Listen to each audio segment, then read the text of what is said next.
কোনো ব্যক্তির যদি প্রথমে একটা মেয়ে হয়, কোনো ব্যক্তির যদি প্রথমে একটা বেটা হয় বা দুটা বেটা হয়, ওই দুই বেটার বাপ, ওই 6 বেটার বাপ আল্লাহর জান্নাতি, অবশ্যই আল্লাহর জান্নাতে যাবে।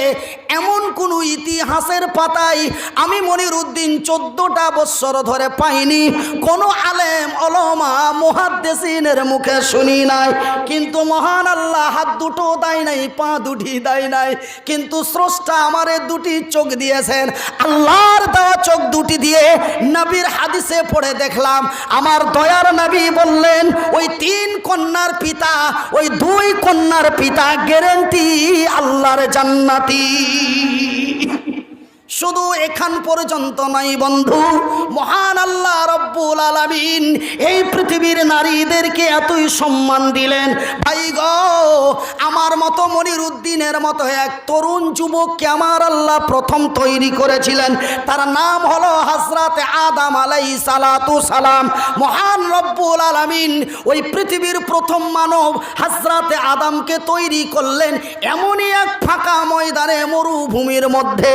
কিন্তু মহান আল্লাহ এই বিশ্বের নারীর কি সম্মান দিলেন রে, এই পৃথিবীর নারীর কি মূল্য দিল গো, এই বিশ্বের নারীর কি সম্মান দিল রে। মহান আল্লাহ রব্বুল আলামিন এই পৃথিবীর নারীদেরকে এমনই একটি নিরাপত্তা সুন্দর জায়গায় তৈরি করেছেন, সেই জায়গাটির নাম হলো আল্লাহর জান্নাত।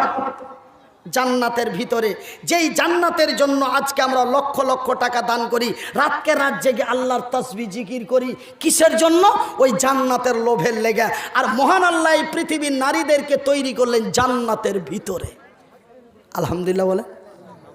লজ্জা করো মা, তোমরা এমনই সম্মানিত জাত, তোমাদের পায়ের নিচে আমার জান্নাত।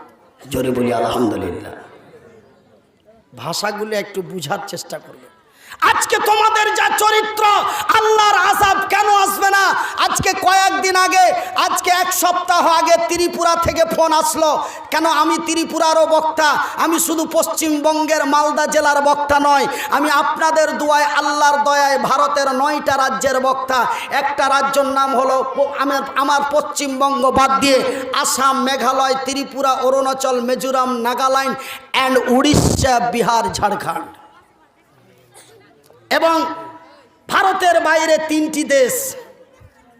আপনাদের দোয়ায়, আল্লাহর দয়ায় ভ্রমণ করি, এটা তারই দয়া। একবার জোরে বলি আলহামদুলিল্লাহ।